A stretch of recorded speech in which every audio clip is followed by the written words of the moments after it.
Part 2۔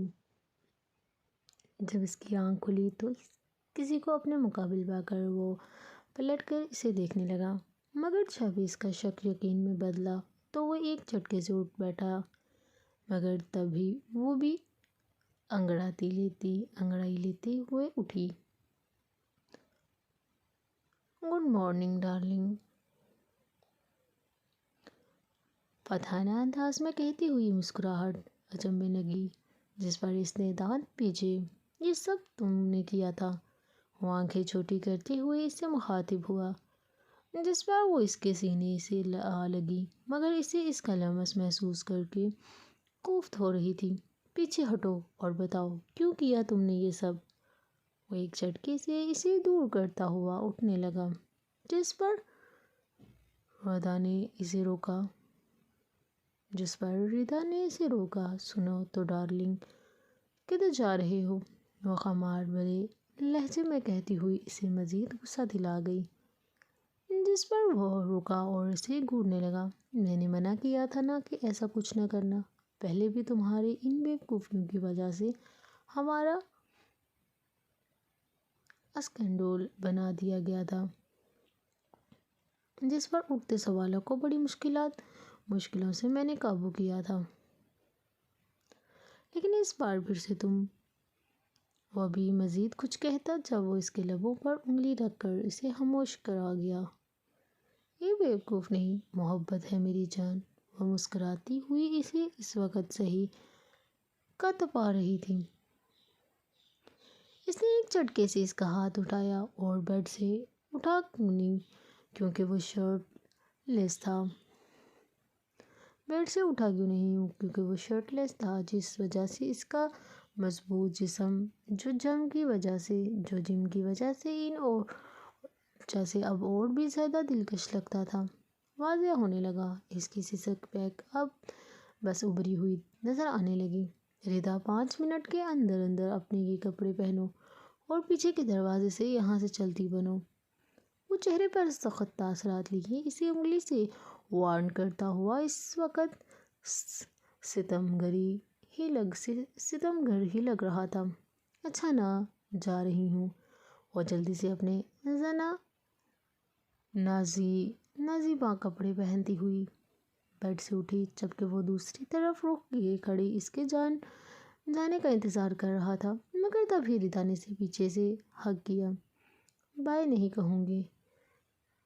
بڑی ڈھڑائی سے وہ اس سے چپکی ہوئی کھڑی تھی، جس پر اس نے اسے دور دھکیلا۔ بات سنو میری ردا، ریاض، اگر اب تم نے کوئی بھی الٹی سیدھی حرکت کرنے کا سوچا بھی تو مجھ سے برا کوئی نہیں ہوگا، سمجھے تم؟ وہ سرخ آنکھیں لیے دہاڑنے سے انداز میں کہتا ہوا اسے غصے سے دیکھ رہا تھا۔ عجیب ستمگری ہے جناب کی، پہلے خود ہی اتنے قریب آئے تھے، نشہ بن کر میری سانسوں میں اترے تھے، اور اب خود بھی مجھ سے منہ پھیر رہے ہو۔ یہ کہاں کا انصاف ہے؟ وہ شکایتی لہجے میں کہتی ہوئی 2 قدم قریب ہوئی، مگر اس نے ہاتھ کے اشارے سے اس کے بڑھتے قدموں کو روک دیا۔ Get out! وہ دروازے کی طرف اشارہ کرتا ہوا اس سے گھور رہا تھا، جس پر وہ اپنی سینڈلز کو ہاتھ میں اٹھائے جھولتی ہوئی کمرے سے باہر چلی گئی۔ آخر کس طرح جان چھڑواؤں اس پاگل عورت سے؟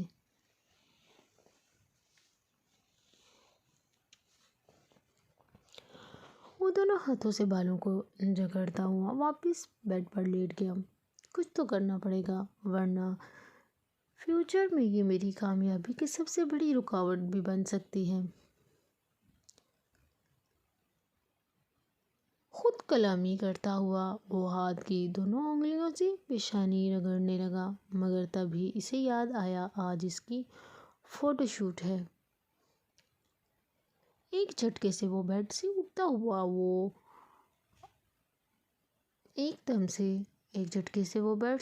ہوا وارڈروب تک آیا، اپنے لیے آج کا ڈریس سلیکٹ کر کے وہ شاور لینے چلا گیا۔ وہ اس کے اسپاٹ لہجے میں بے حد قریب آ کر کہے گئے الفاظ پر اب تک اسے حیرت سے دیکھ رہی تھی۔ جبکہ وہ اپنے الفاظوں کو اس کے منہ پر احسان بنا کر مارنے کے بعد خود اپنی پوزیشن پر آ بیٹھا۔ وہ واپسی کے لیے مڑنے لگی جب اس کی آواز پر رکی۔ ویسے کیا ہیلپ چاہیے مجھ سے؟ وہ جیب سے لائٹر نکال کر لبوں کے درمیان رکھے ہوئے سگریٹ کو سلگاتے ہوئے پوچھنے لگا۔ کوئی ہیلپ نہیں چاہیے۔ وہ پیڈ چہتی ہوئی واپس اپنی گاڑی کی طرف بڑھ گئی، جبکہ وہ اپنے کار کا دروازہ ایک جھٹکے سے بند کر کے اب سگریٹ نوشی کرنے میں مصروف تھا۔ پہلے اس نے اپنا موبائل اٹھایا اور نمبر ملانے لگی، جبکہ وہ اب تک اپنی کار کے بند شیشے سے اسے تک رہا تھا۔ آئزل نے غصے سے موبائل کار کے ڈیش بورڈ پر پھینکا تھا۔ آئزل نے غصے سے موبائل کار کے ڈیش بورڈ پر پھینکا تھا اور آستینوں کو مزید چڑھاتی ہوئی وہ کار کا فرنٹ کھول کر چیک کرنے لگی، مگر اسے کہاں گاڑی کے سسٹم پتہ تھے۔ پہلے اس نے ایک وائر پر ہاتھ لگایا جو انتہا گرم ہو رہا تھا، جس سے ایک سیکنڈ کے اندر اس نے اپنا ہاتھ پیچھے کھینچا۔ اب یہ گاڑی ہے یا آگ کا شعلہ؟ وہ سر کھچاتی ہوئی ادھر ادھر نظریں دوڑانے لگی۔ جب اس کی نظر اس کھٹارا کار پر اڑ گئی، وہ بدتمیز شخص اسے کار کے اندر سے تک رہا تھا۔ لفنگا کہیں کا! چہرے کے عجیب و غریب زاویے بناتے ہوئے اس نے یہ الفاظ کہا۔ جب دور ہونے کی وجہ سے وہ سن تو نہ سکا، لیکن اس کی شکل دیکھ کر یک طرفہ مسکرانے لگا۔ اوہ فک، یہ گاڑی کا فرنٹ ہے یا پھر فزکس کا لیکچر؟ سالہ کچھ پلے ہی نہیں پڑ رہا۔ وہ سر کھجاتی ہوئی سوچنے میں مصروف ہو گئی۔ پھر اللہ اللہ کری اس نے ایک وائر کو دیکھا، مگر کہیں بھی کوئی مسئلہ نظر نہیں آ رہا تھا۔ تقریباً 15 منٹ تک وہ یوں ہی وائرس میں جڑی ہوئی اندر کے سسٹم کو سمجھنے کی کوشش کر رہی تھی، مگر ناکام رہی۔ جبکہ وہ شیشہ نیچے کیے اب تک اسے ہی تک رہا تھا۔ جب وہ اپنی پوری کوشش کر کے تھک گئی، تب مجبوری اسے لفنگے کے پاس جانا پڑا۔ وہ اسے اپنی طرف بڑھاتا دیکھ کر بے ساختہ مسکرانے لگا۔ گاڑی کے شیشے کے پاس کھڑی ہوئی وہ اسے آنکھیں چھوٹی کر کے دیکھنے لگی، جبکہ وہ اسے سوالیہ نظروں سے دیکھتا ہوا کش پہ کش لگا رہا تھا۔ کتنے پیسے لوگے؟ وہ ناک سکڑائے سوال کرنے لگی۔ کام بتاؤ؟ وہ کش لگا کر دھواں چھوڑتے ہوئے کہنے لگا، جس پر وہ اسے اشارے سے اپنی گاڑی کی طرف چلنے کا کہنے لگی۔ وہ ایک جھٹکے سے گاڑی سے باقاعدہ کودنے کے انداز سے نکلتا ہوا باہر آیا اور اس کے پیچھے پیچھے چل دیا۔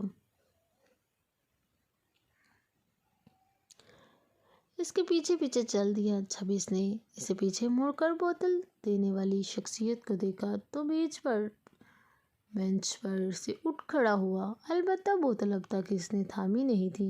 وہ سامنے کھڑی لڑکی کو دیکھ رہا تھا۔ پرنٹڈ لانگ شرٹ، بلو پینٹ، کھلے ہوئے سیدھے بال، گوری رنگت، معصوم سی شکل۔ وہ لڑکی عمر میں کافی چھوٹی لیکن پیاری سی لگ رہی تھی۔ شویز نے سوالیہ نظروں سے اسے دیکھا، جس پر وہ بھی ایسے ہی انداز میں اسے دیکھنے لگی۔ پانی بوتل اب تک اس کے سامنے بڑھائی کھڑی تھی۔ نو تھینکس، وہ اسے محترم سا جواب دیتا ہوا وہاں سے جانے لگا، مگر وہ اس کے سامنے آئی۔ پی لیں، کوئی گناہ نہیں ہو جائے گا، وہ اپنی معصومیت سے بھرپور لہجے میں کہتی ہوئی اسے کوئی ڈول ہی لگ رہی تھی۔ تھینکس۔ وہ بوتل اس کے ہاتھ سے لیتا ہوا بینچ پر بیٹھ گیا اور گھونٹ بھرنے لگا، جبکہ وہ بھی اس کے ساتھ بیٹھ گئی، اس کے مقابل بیٹھی ہوئی اسے ہی دیکھ رہی تھی۔ Thanks again. شاویز نے اسے خود کے برابر بیٹھے دیکھا تو وہ بوتل کا ڈھکن لگاتا ہوا اسے دینے لگا، جسے وہ تھام گئی۔ وہ اٹھ کر وہاں سے جانے لگا جب پھر سے اس نے اسے روکا۔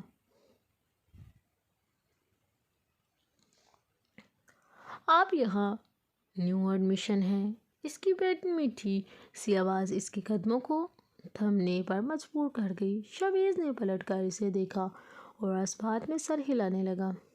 پھر تو آپ اس ماحول کو برداشت کرنے کی عادت بنا لیں، کیونکہ یہاں ہر روز ایک نئی گیم کھیلی جاتی ہے۔ وہ سمجھ چکی تھی شاویز کو دیکھ کر کہ وہ کوئی سیدھا سادہ سا لڑکا تھا، اس ماحول کی عادت نہیں تھی، جبکہ شاویز اب تک اسے ہی دیکھ رہا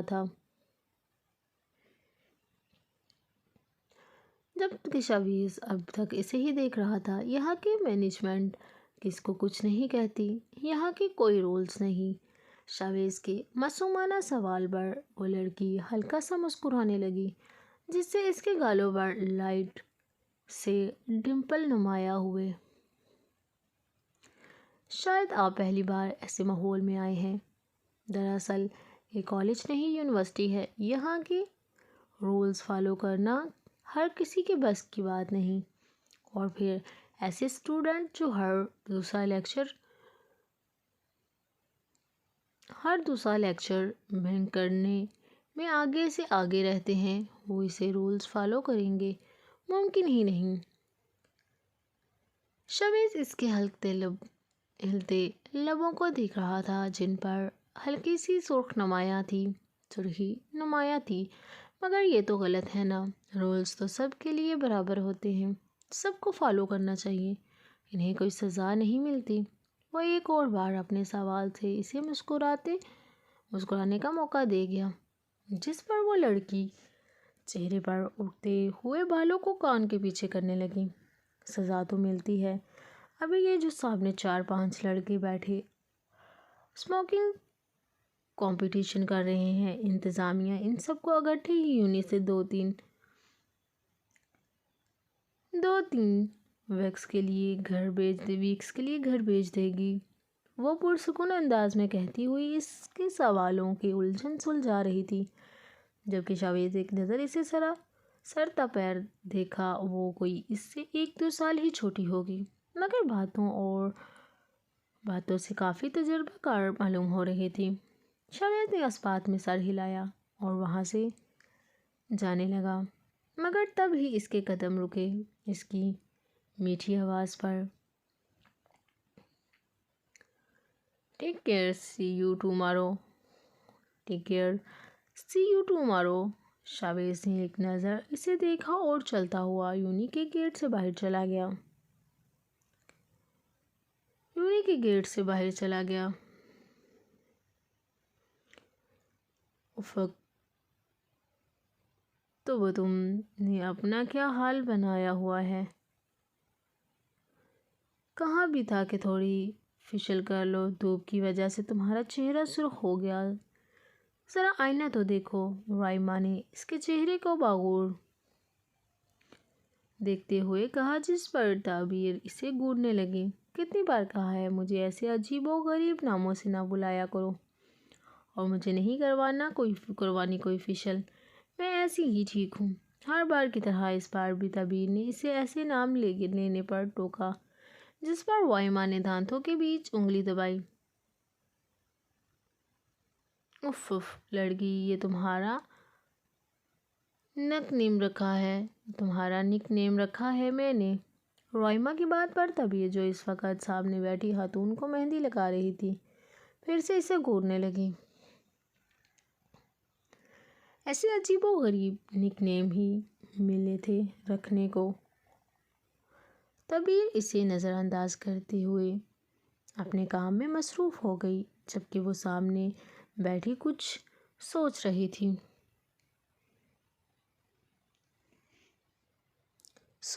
میں نے سوچ لیا سینیوریٹا۔ ہاں، آج سے تمہارا نک نیم سینیوریٹا ہے۔ اس پر روئمہ کی بات پر تبیر کے ہونٹوں پر مسکراہٹ آئی۔ روئمہ تم بھی نہ ایک ہی ہو۔ Of course. تبیر کی بات پر روئمہ نے ایک اسٹائل سے کہا، جس پر سامنے بیٹھی خاتون بھی مسکرانے لگی۔ ہو گیا کمپلیٹ۔ اب اسٹینڈ فین کے سامنے بیٹھ کر انہیں سکھا لیں، تبیر نے نرمی سے کہا، جس پر وہ خاتون دوسری طرف چلی گئیں۔ اچھا ایک بات تو بتاؤ سینوریٹا، تم اپنی اسکن کا خیال کیوں نہیں رکھتی؟ یار اتنی پیاری ہو تم، اگر میں اتنی پیاری ہوں تو تم ماڈلنگ کرتی۔ وہ شیشے میں نظر آتے اپنے حسن پر تنقیدی نگاہ ڈال کر کہنے لگی، جس پر تبیر نے اس کا رخ اپنی طرف کیا۔ روئمہ کتنی بار کہا ہے ایسی باتیں نہ کیا کرو، اللہ پاک نے سب کو خوبصورت بنایا ہے، رنگ کم یا زیادہ ہونے سے کوئی کم حسین نہیں ہوتا، ہونے کی وجہ سے کوئی کم حسین نہیں ہو جاتا۔ وہ آج پھر سے اسے سمجھانے لگی، جس پر اس نے اس بات میں سر ہلایا۔ اچھا نہ بیٹو پلیز، تمہارا فیشل کر دوں؟ تبیر کے لاکھ منع کرنے پر تم بھی روئمہ نے اس کے چہرے پر فیشل کرنا شروع کیا، جبکہ وہ اب تک منمنا رہی تھی۔ اف بابا نہ کرنا، تم فضول خرچی، یہ میری طرف سے گفٹ سمجھو۔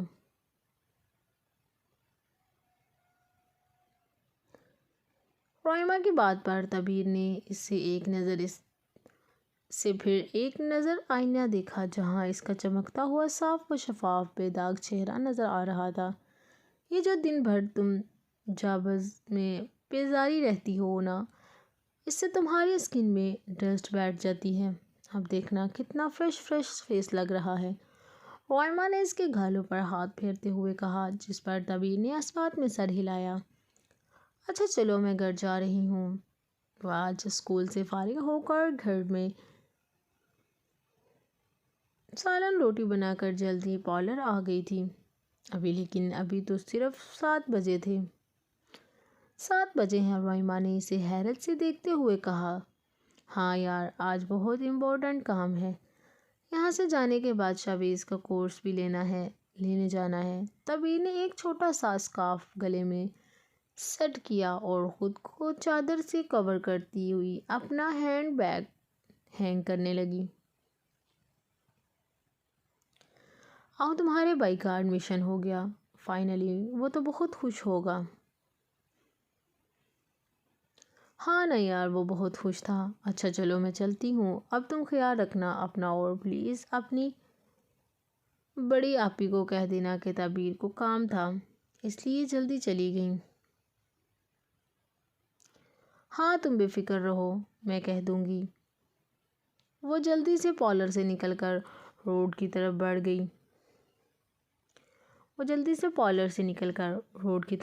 گئی، ایک ٹاول کمر سے پیروں تک، جبکہ دوسرا بالوں پر لپیٹتے وہ اپنے گیلے مضبوط ورزشی جسم کے ساتھ شاور لے کر باہر نکلا۔ سر پر سے ٹاول ہٹا کر وہ ڈریسنگ کے سامنے آ کھڑا ہوا۔ سب سے پہلے اس نے اپنے گیلے چمکتے ہوئے چہرے پر بکھرے بالوں کو سکھایا۔ نیلی راز آنکھیں، گھنی پلکیں، ہلکے گلابی ہونٹ، دودھیا رنگت ہلکی سی بریڈ جو اس کے حسن میں مزید اضافے کا باعث بنی تھیں۔ ہاتھوں کی ابھری ہوئی نسیں، چوڑا سن، سکس پیک ابس جو اس کی شخصیت کو مزید متاثر کر رہی تھیں۔ پہلے وہ بیڈ پر رکھی بلو کلر کی پینٹ پہننے لگا، اب وہ شرٹ لیس شیشے کے سامنے کھڑا ہوا ڈریسنگ پر سے باڈی اسپرے اٹھا کر جسم پر لگانے لگا، پھر بیڈ پر رکھی ہوئی وائٹ شرٹ اٹھا کر پہننے لگا۔ اب صرف کوٹ پہننا باقی تھا، جبکہ اپنی وائٹ شرٹ پر پرفیوم کی بوتل الٹنے سے اندازے میں لگاتا ہوا وہ ہاتھوں سے بالوں کو سنوارنے لگا۔ شیشے کے بالکل نزدیک آ کر انگلیوں کو داڑھی پر پھیرنے لگا۔ وہ اس وقت دنیا کا سب سے حسین ترین شہزادہ معلوم ہو رہا تھا۔ ابھی وہ اور مزید خود پر غور کرتا جب اس کا موبائل بجنے لگا۔ سر جی، سب ریڈی ہیں، بس آپ کا ویٹ ہے۔ few minutes only۔ سامنے والے کے سننے بنا وہ کال ڈسکنیکٹ کر کے نیلے رنگ کا کوٹ پہننے لگا۔ اپنے مضبوط قدموں کو آگے بڑھاتا ہوا وہ کمرے سے باہر آیا جہاں ملازم ڈائننگ ٹیبل پر اس کے لیے اس طرح کے اقسام کے کھانے سجا رہے تھے۔ وہ سیڑھیاں اترتا ہوا کھانے کی میز کی طرف آیا۔ اپنی محفوظ کرسی پر بیٹھتا ہوا وہ سامنے رکھی بریڈ پر بٹر لگانے لگا، جبکہ ملازمت سر جھکائے کھڑے اس کے آگے حکم کے منتظر تھے۔ صاحب کچھ چاہیے؟ ایک ملازم نے 2 قدم آگے بڑھاتے ہوئے پوچھا، جس پر اس نے کھا جانے والی نظروں سے اسے گھورا تو وہ کام کر رہ گیا۔ اس نے صرف ایک بریڈ کھائی تھی، جبکہ ٹیبل پر اتنے اہتمام سے رکھا گیا کھانا جسے اس نے دیکھا تک نہ تھا۔ ڈرائیور سے کہو گاڑی تیار رکھے۔ ملازمہ کو حکم دیتا ہوا وہ سامنے رکھے جوس کے گلاس سے انصاف کرنے لگا۔ ملازم حکم ملتے ہی الٹے پاؤں باہر بھاگا۔ ایک نظر اسے سیدھے ہاتھ پر ڈال کر وہ 2 انگلیوں سے پیشانی رگڑنے لگا۔ واش روم میں ہی رہ گئی۔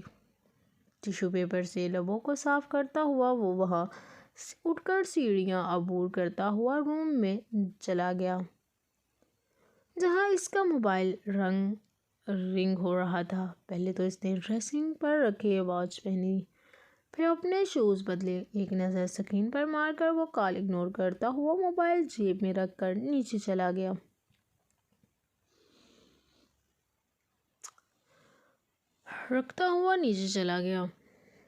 مسئلہ یہ ہے کہ یہ اسٹار ابھی آگے وہ کچھ کہتی جب ہاتھ کے اشارے سے چپ کراتا ہوا وہ خود گاڑی کے فرنٹ پر آ کھڑا ہوا۔ دونوں آستینوں کے بٹن کھول کر ایسے کونی تک چڑھا کر وہ اندر کا جائزہ لینے لگا، جبکہ وہ سامنے کھڑی اس کا جائزہ لے رہی تھی۔ شکل سے تو وہ کم ڈیشنگ نہیں لگ رہا تھا، لیکن حلیے سے کوئی لچا لفنگا ہی ظاہر ہو رہا تھا، جبکہ اس کی ہاتھ پر نظر آتی ابھری ہوئی نسیں جو اس بات کا ثبوت تھی وہ جم کرتا ہے۔ ایک انگلی اپنے نیچے ہونٹ پر پھیرتے ہوئے وہ آگے پیچھے دیکھنے لگا، جس پر آئزل کو لگا وہ کچھ تلاش کر رہا ہو۔ کیا مسئلہ ہوا ہے اس میں؟ کچھ منٹ کے بعد وہ پوچھنے لگی، جس پر وہ جو ادھر ادھر کچھ تلاش کر رہا تھا اب اس کی طرف متوجہ ہوا۔ کمال ہے، ابھی کچھ دیر پہلے تم مجھے مسئلہ سمجھا رہی تھی اور اب مسئلہ پوچھ رہی ہو۔ لاپرواہی سے کہتا ہوا وہ اپنی گاڑی کی طرف بڑھا۔ وہ ایک پانی کی بوتل لیے واپس آیا جب اسے ہی دیکھ رہی تھی۔ پہلے تو اس نے بوتل کا ڈھکن کھولا اور وہیں کھڑے کھڑے آدھا پانی پی لیا، اپنے منہ میں بھرنے لگا، اور پھر باقی کا آدھا بچا ہوا پانی جسے وہ گاڑی کے لیے ایک وائر میں ڈالنے لگا۔ وہ لڑکا آئزل کی سمجھ سے باہر تھا۔ گاڑی سٹارٹ کرو۔ وہ بنا اسے دیکھتے ماتھے پر شکن لیے کہنے لگا، جبکہ وہ بنا کچھ کہے گاڑی میں بیٹھ کر گاڑی سٹارٹ کرنے لگی، جو کہ دوسری بار ہی میں سٹارٹ ہو گئی۔ تھینکس، وہ بے تاثرات چہرے کے ساتھ کہتی ہوئی ابھی کلچ دباتی جب وہ کھڑکی کے ساتھ جھک کر کھڑا ہوا۔ What thanks? وہ سوالیہ نظروں سے اسے دیکھنے لگی۔ آخر وہ کیا کہنا چاہ رہا تھا؟ پیسے دینے والی تھی نہ تم؟ بے شرمی سے پیسے مانگتا ہوا وہ اسے اس وقت فقیر ہی لگ رہا تھا۔ آئزل نے پینٹ کی جیب سے 100 کا نوٹ نکال کر اس کے منہ پر مارا، جس جسے تھام کر وہ پہلے بہت غور سے دیکھنے لگا کہ اصلی ہے یا نکلی۔ آئزل کا دل کیا اس بھکاری کا منہ ہی توڑ دے۔ ٹھیک ہے، وہ اسے جتانے سے انداز میں کہتی ابھی آگے بڑھی جب وہ پھر سے اندر جھانکنے لگا۔ زیادہ ہے۔ اس نے جیب سے وائلٹ نکال کر 10 روپے کا نوٹ اسے عید کے انداز میں اس کے منہ پر مارا۔ آئزل اس کی اس حرکت پر دنگ رہ گئی۔ یہ کیا بدتمیزی ہے؟ وہ غصے سے چلائی۔ یہ بدتمیزی نہیں، کھلا چھوٹا ہے۔ اس کی بات پر وہ سوالیہ نظروں سے اسے دیکھنے لگی۔ جو پانی تمہاری گاڑی کے لیے وائن نے پیا ہے وہ کوئی عام پانی نہیں بلکہ منرل واٹر تھا۔ پورے 100 روپے کی بوتل تھی جس میں سے آدھا پانی میں نے پیا اور آدھا تمہاری گاڑی کے وائن نے۔ مطلب تمہاری طرف سے صرف 50 روپے بنے جو میں نے کاٹ لیے اور باقی کے 40 روپے جو میری محنت کی دہاڑی ہے بنی، اور پورے 9 روپے وہ اسے ایک پائی کا حساب سمجھاتا ہوا واپسی کے لیے مڑا۔ جب آئزل نے اسے روکا وہ اس وقت خود کو بنا دماغ کے تصور کر رہی تھی۔ آئزل نے اس کے پھینکے ہوئے 10 روپے کا نوٹ اس کی طرف اڑایا۔ یہ بھی رکھ لو، مجھے نہیں چاہیے۔ اپنی آنکھوں کے سامنے سے گرتا ہوا نوٹ جیسے وہ زمین پر گرنے سے پہلے تھام گیا، اب واپس کی طرف بڑھنے لگا۔ چاہیے نہ چاہیے وہ الگ بات ہے لیکن رکھنا تو پڑے گا۔ زوریز دورانی کسی لڑکی کی خالی پاکٹ میں دیا ہوا 1 روپیہ بھی نہیں رکھتا۔ وہ نوٹ اس کے منہ پر اڑاتا ہوا واپسی کے لیے بڑھ گیا جبکہ آئزل کی نظریں اس کی پشت پر ٹھہری ہوئی تھیں۔ آخر کون تھا وہ عجیب و غریب انسان؟ وہ دماغ کو جھٹکتی ہوئی گاڑی اسٹارٹ کر کے اپنے راستے پر بڑھ گئی تھی۔ نیکسٹ پارٹ جاری ہے۔ پلیز آپ کو میرا چینل پسند آیا تو میرے چینل کو سبسکرائب اور بیل کو پریس کریں اور کمنٹ میں ضرور بتائیے گا میرا ناول آپ کو کیسا لگا۔ اوکے، اللہ حافظ۔